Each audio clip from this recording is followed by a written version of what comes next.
Hello.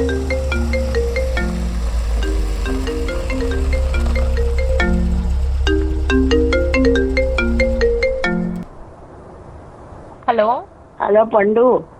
చెప్పమ్మా. ఏం చేస్తున్నామ్మా? ఏం చేయట్లేదమ్మా, బయట ఉన్నాను. నాన్న రిటైర్ అయిపోయారు. అవునా?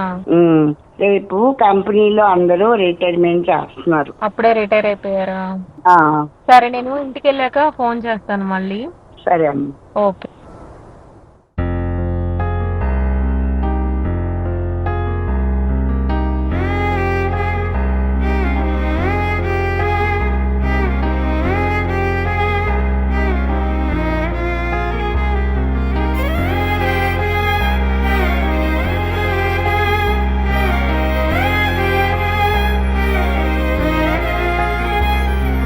వెలుగు చీకటిలోన తోడై నిలిచే నాన్న, వదిలేసావా నన్నే ఎడబాటునా? కసిరే వేదనలోన మసిలే ధైర్యం లేని పసివాణ్ణేలే ఇంకా ఎదమాటునా? మదిలో ఎంతో దిగులే ఉన్నా, నవ్వుతూ నన్నే పెంచావు నాన్న.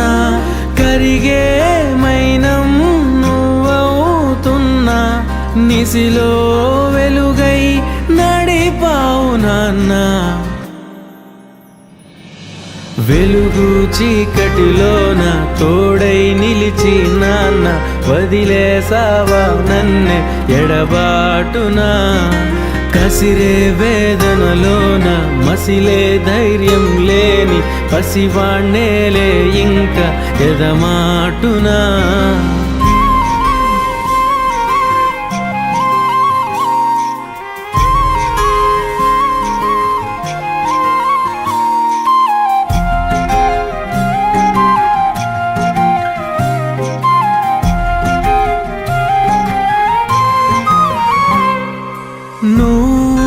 కరుణిస్తే కను తెరిచాను, నడిపిస్తే నే నడిచాను, చూపిస్తే జగమెరిగాను.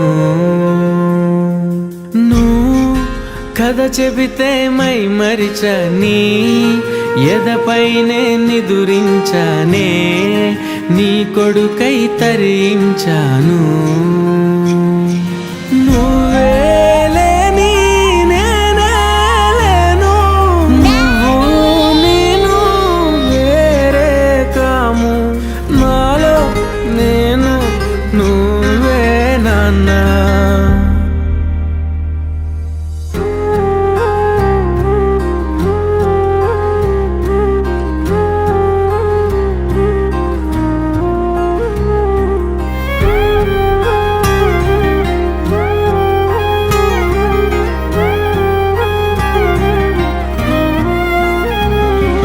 మదిలో ఎంతో దిగులే ఉన్నా, నవ్వుతూ నన్నే పెంచావు నాన్న.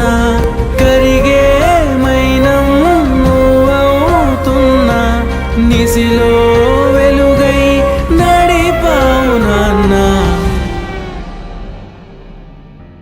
అక్క నేను ఇద్దరం జీవితాంతం సంతోషంగా ఉండాలని నీ చిన్న చిన్న సంతోషాలన్నీ వదిలేసుకున్నావు. మేమిద్దరం మా కాళ్ళ మీద మేము నిలబడేంత వరకు నీకు మా మీద ఉన్న ప్రేమని నీ మనసులోనే దాచుకున్నావు. బాధ్యతలన్నిటినీ భుజానేసుకున్నావు, కష్టాలన్నిటినీ దిగమింగుకున్నావు. కుటుంబం కోసం నిద్రాహారాలు మానేసి రెక్కలు ముక్కలు చేసుకుని కష్టపడి మమ్మల్ని పెంచుకున్నావు. నీకంటూ ఏమీ లేకపోయినా మాకు అన్నీ ఇచ్చి ఏ లోటు లేకుండా గొప్పగా మమ్మల్ని పెంచుకున్నావు. అందరూ నాగభూషణం నీ జీతం ఎంత, నీకంత స్తోమత లేదు, పిల్లల్ని ప్రైవేట్ స్కూళ్ళలో వేసి తలకు మించిన భారాన్ని ఎందుకు పెట్టుకుంటున్నావు, గవర్నమెంట్ స్కూల్లో చదివించు అని ఎంత చెప్పినా వాళ్ళ మాటలన్నీ పెడచెవిన పెట్టి గుమ్మం బయటే ఆ బాధనంతా వదిలేసి నా పిల్లల్ని నేను గొప్పగా పెంచుకోవాలని మా కోసం నీ జీవితాన్ని త్యాగం చేసావు. వచ్చే జన్మంటూ ఉంటే నీ కడుపునే మళ్ళీ నీకు కూతురుగా పుట్టి నీ ప్రేమను మళ్ళీ మళ్ళీ పొందాలని ఆ దేవుణ్ణి కోరుకుంటున్నాను. ఇది మా ఒక్క తండ్రి కథ మాత్రమే కాదు, ప్రతి బాధ్యత గల తండ్రి కథ. తనకంటూ ఏమీ లేకపోయినా తన పిల్లల కోసం అహర్నిశలు కష్టపడి అన్నీ సమకూర్చే ప్రతి తల్లిదండ్రులకు పాదాభివందనం.